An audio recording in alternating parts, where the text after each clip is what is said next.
Hello, everyone. This is Lawrence entering the room with a new album, which I'm going to open. Okay, so let me get comfortable in my chair, have another sip of coffee, and we'll get started. I hope everyone's been doing well. For myself, I haven't been making that many videos because I've been extremely busy with house projects. We did a big remodeling of the kitchen. I mean, took it apart. I mean, stripped it and redid it. And I took the old kitchen cabinets, which been in the shed, and installed them in the garage. So I've been busy with all those projects and other things, and just living life. So I haven't had a chance to make many videos, but I hope to post more of them now that I've got these projects out of the way. And today, I'm going to open the new Lucinda Williams album called Stories from My Rock and Roll Heart. Okay. Interesting thing about this album of how I got it, which I'm going to explain because it involves the Post-it note right there. This had been on my must-buy list because I'm a big Lucinda Williams fan. I'm not going to tell you her quick bio, because just look it up, okay? But she's one of the most renowned singer-songwriters of the last couple of decades. And she really got on the radar, her breakthrough album, Cartwheels on the Gravel Road. So I'm going to open up this album, but first I'm going to hold that up there. You could read it.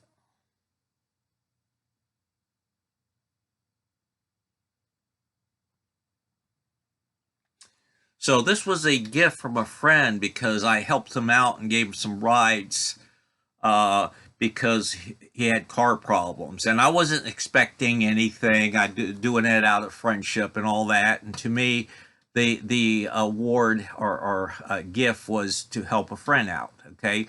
But getting this album was very sweet. This has been on my must-buy list. And in fact, it was the next album I was going to buy. But I got it through helping a friend out. And this is an opening video only. And more recently, I posted a video of opening the new First Aid Kit album. I think the Jack White and the new Temples album. So with my handy pocket knife, we're going to cut the edges here, right here. I'm going to split it down. A little dull. Let me get my glasses on so I can see what I'm doing.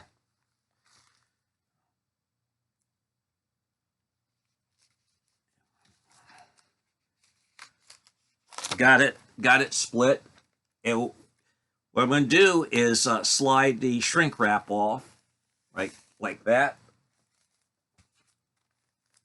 Come on down.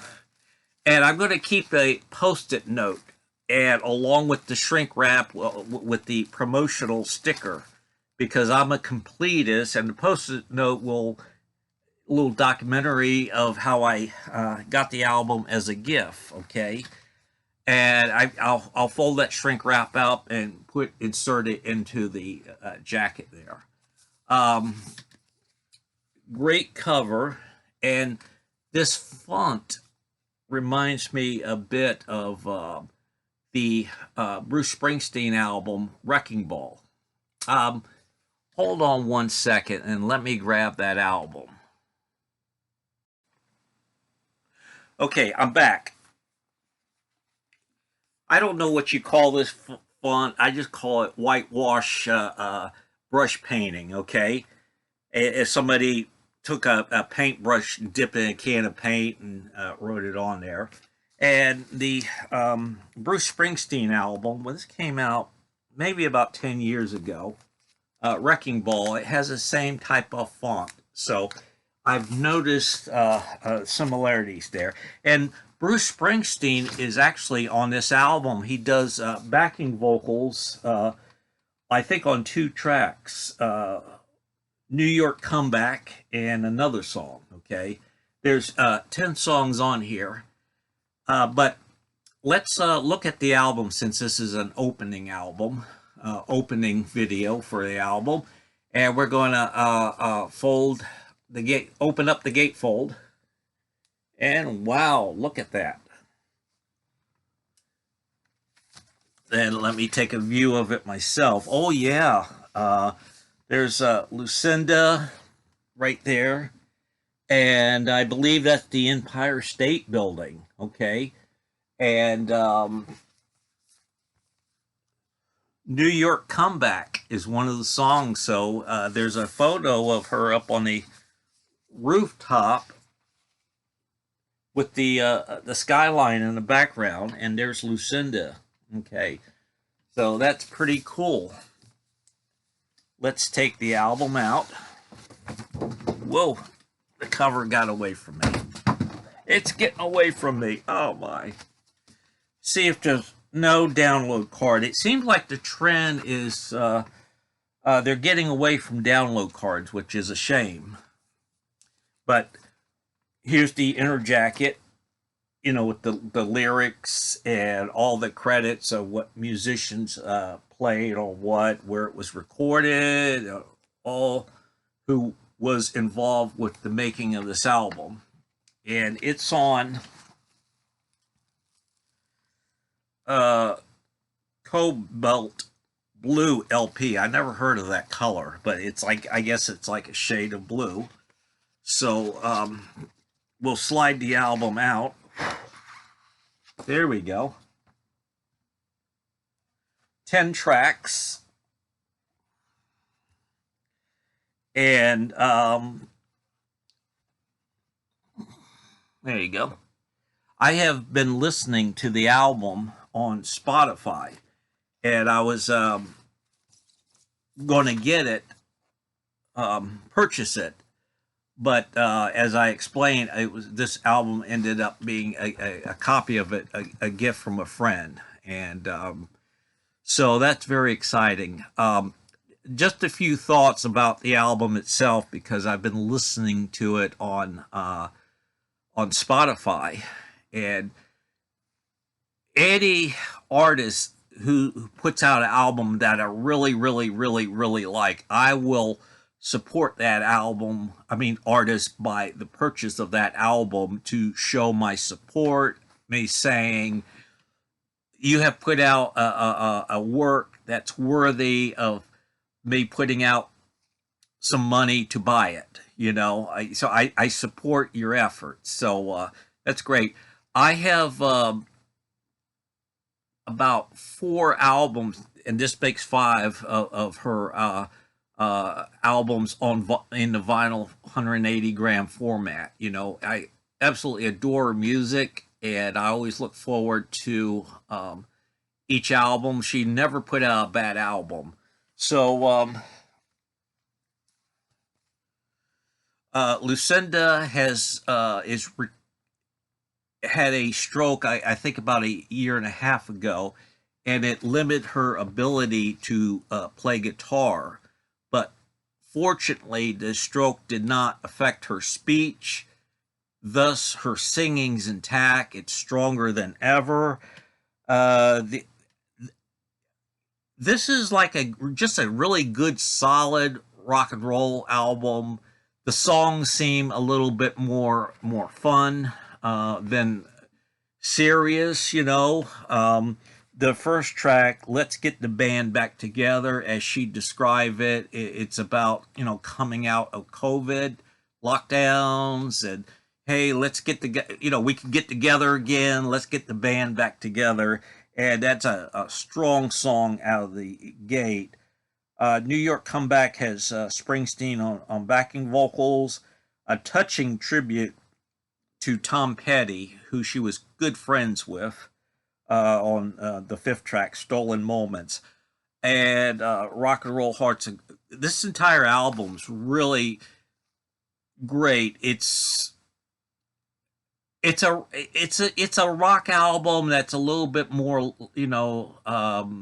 lighthearted than her previous work. It sounded like she's just having some fun with her music.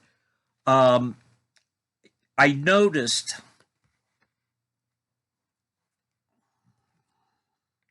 that she has credited, and I've never seen this.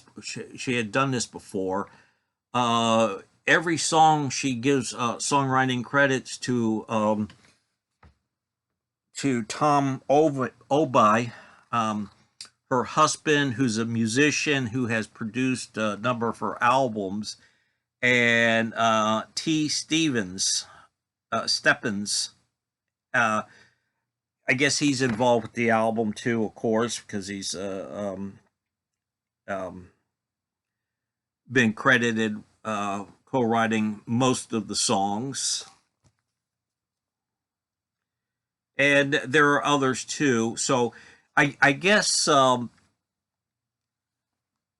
she still writes the lyrics, but needs some help because the stroke has limited her ability to play the guitar. So maybe hears the melodies in her head, hum them out, and have the musicians hammer the arrangements out. But that does not diminish one bit from her great songwriting abilities. Just to get these songs out from your head, even though with help, that's fine. So I wish Lucinda the best. I hope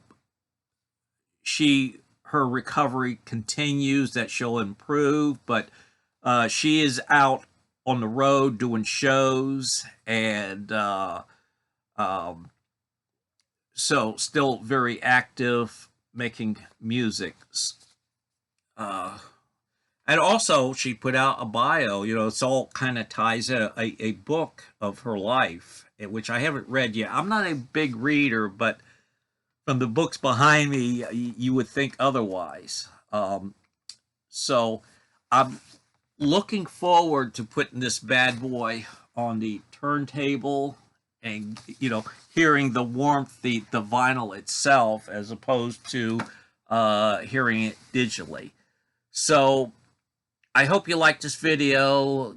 Give me some feedback, and I would like to do a review of this album along with some other reviews, and get caught up with my videos, and especially my thrift store music CD finds. I have tons of backlog, so I would like to do 2 videos a week. So we'll see what happens. Thank you for watching, and have a great day. Bye-bye.